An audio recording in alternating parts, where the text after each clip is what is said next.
Hey there, and welcome to the second video in our new Opinionated series.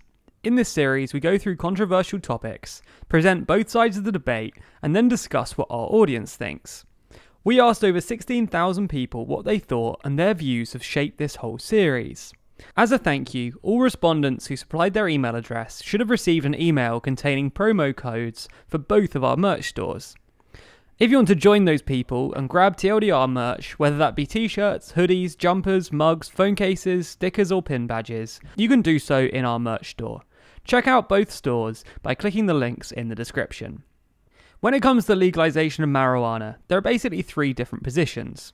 Marijuana should be criminalized. Marijuana should be illegal but decriminalized. Marijuana should be legalized.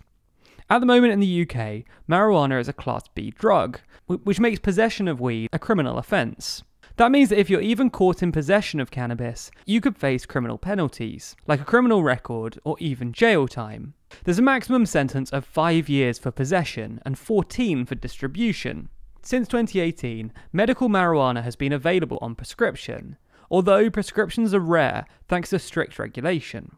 If marijuana were to be decriminalised, while it would still be illegal, you wouldn't face any criminal charges. It would be like a speeding ticket. You might have to pay a fine, but you definitely wouldn't go to jail or get a criminal record. This is what's happened in 16 states in the US, albeit to different degrees. In these states, while recreational marijuana is still illegal, the punishment is neither a misdemeanor nor a felony.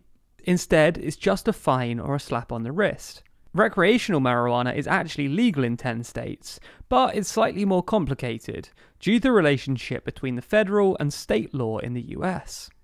So technically, federal law classifies marijuana as an illegal Schedule I drug. This puts it in the same class as heroin. While federal law doesn't prescribe specific penalties for specific drugs, typically possession of a Schedule I drug is a criminal offence. That means that even if you're in one of those states which have legalised recreational marijuana, you can still, technically, be charged under federal law, although this tends not to happen. Anyway, why is marijuana legalisation such a controversial topic? Well, it's in part due to marijuana's popularity. According to the UN drug report from 2011, about 4% of the world's population smokes weed at least once a year.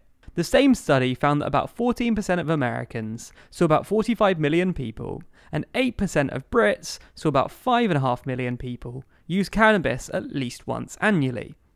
It's also estimated that more than half of Americans have tried marijuana at some point in their lives, and, surprise surprise, it's especially popular amongst young people.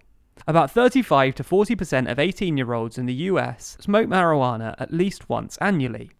And while there haven't been any comprehensive studies of teen marijuana use in the UK, it's thought to be around 20%. But top of the list are TLDR survey respondents, 50% of whom said that they'd taken cannabis before, although about 60% say that they take cannabis less than annually. Legalization is also supported by the majority of people in both the US and UK. 59% of UK adults, 62% of US adults, and 81% of TLDR survey respondents favour recreational legalisation, with 94% of respondents in favour of legalisation for medical purposes. On top of this, a Guardian poll from 2012 found that 3/4 of MPs didn't think that our current drug laws are actually working. Despite both its popularity and the widespread support for legalisation, governments seem a bit deaf to the idea. So, what are the arguments in favour of it? The most common argument is that the war on drugs, as it's often called, hasn't worked. The central idea behind the war on drugs is that if the state can successfully limit the supply by jailing dealers and threatening harsher sentences, the price of drugs will rise, and this will price out most users. By all accounts, this hasn't worked, and cannabis use has actually been steadily increasing. And according to the Office of National Drug Control Policy, the price of marijuana has stayed relatively constant since the 1980s. So if criminalising marijuana hasn't stopped people from using it, surely it makes sense to make sure the industry is regulated. Tetrahydrocannabinol, or THC as it's more commonly known, is the chemical compound in marijuana which actually gets you high. In the 1960s, the dope that the hippies were smoking had about 1% THC. Today, some strains of marijuana have THC levels as high as 30%. Having a regulated market would safeguard users against super strains of marijuana and allow the police to spend more time and resources on more serious crimes, something that 90% of our survey respondents approved of. Because there's not a regulated market, that means that all the profit goes to criminal organisations. This is obviously bad, but it also means that governments are missing out on a lot of tax income.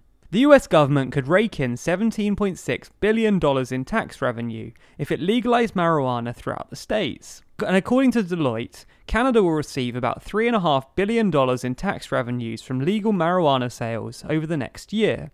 So as well as missing out on those tax dollars, the US government also spends $51 billion a year on anti-drug initiatives. If you include the costs of rehabilitation, healthcare and productivity losses, the total bill comes to $78 billion a year. Now obviously not all this money is marijuana specific, but some percentage certainly is. And according to a 2014 study, these initiatives made basically no difference. It's a similar story when it comes to the UK. In fact, a report commissioned by the UK government itself in 2017 concluded that £1.6 billion a year was being wasted on anti-drug initiatives which have literally no effect. These figures don't even include the cost of incarceration.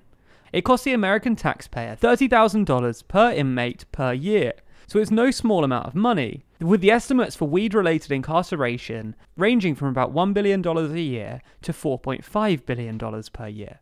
So that's the economic argument, but there's another, more philosophical, libertarian argument that's often made in favour of marijuana legalisation. I should be able to do whatever I like with my body, and the government should respect my autonomy. Me smoking marijuana doesn't really affect anyone else, so what's the justification for the government stopping me from getting high? At very least, this argument claims that the government is being inconsistent. Alcohol has more of a social impact, and is medically worse for you, and that's illegal. 69.3% of our respondents agreed that marijuana was better for you and for society than alcohol. Alright, so that's a load of arguments we've just given there for marijuana legalisation. Let's do a quick recap.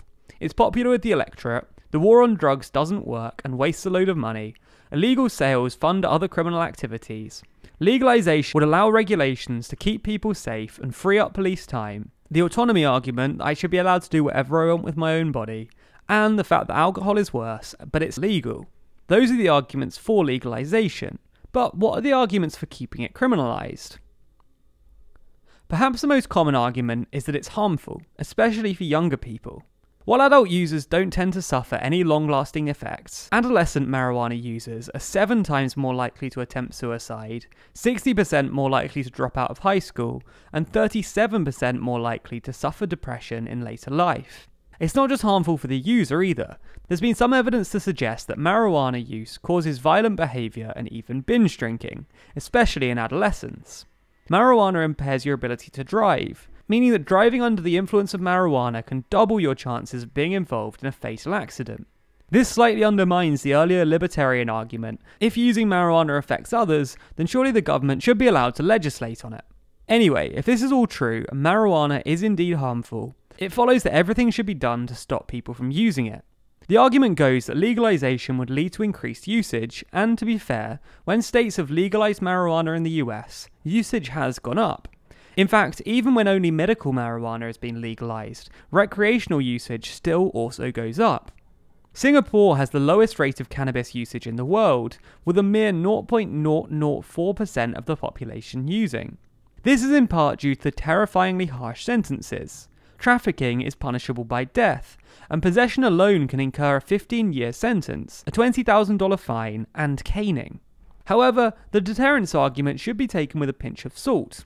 Small differences in sentencing across the Western world seem to have little to no effect on usage rates, so unless the government wants to start caning pot smokers, increasing the maximum sentence isn't likely to do that much. Another argument I'm sure you've heard before is that marijuana is a gateway drug. The idea is that people start off with marijuana before moving on to heavier, more harmful drugs. Therefore, if you can stop people using marijuana, you can save them from a future of hard drug abuse. While it's hard to study drug patterns, the National Institute of Drug Abuse in the US claims that adults who have taken cannabis were more likely to develop an alcohol disorder or nicotine addiction within 3 years. However, once again, a pinch of salt is required here. According to some recent studies published by JAMA International Medicine, legalization actually decreases both opioid-related suicides and prescription rates, acting as a gateway drug in the opposite direction, allowing opioid users to come back onto less harmful stuff. You've probably seen marijuana farms before, maybe in films or on the internet.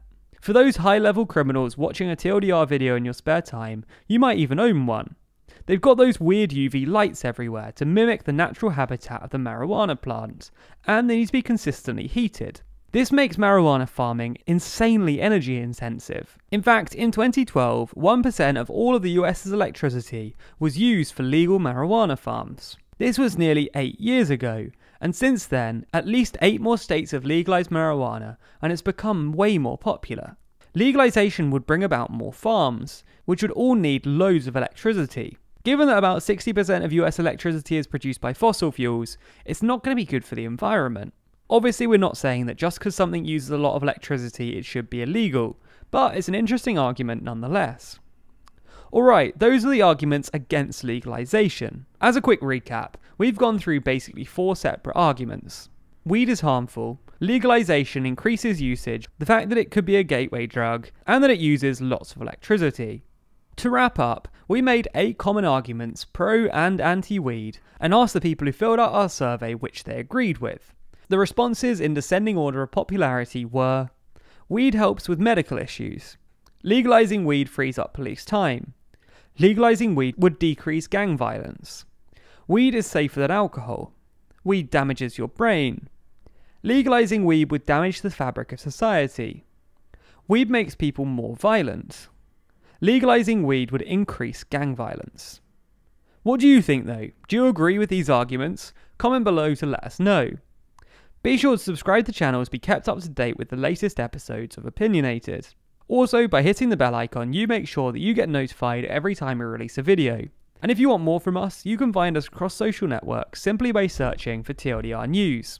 And if you want your name listed at the end of the videos, just like these people, then be sure to back us on Patreon. There's a link to that in the description.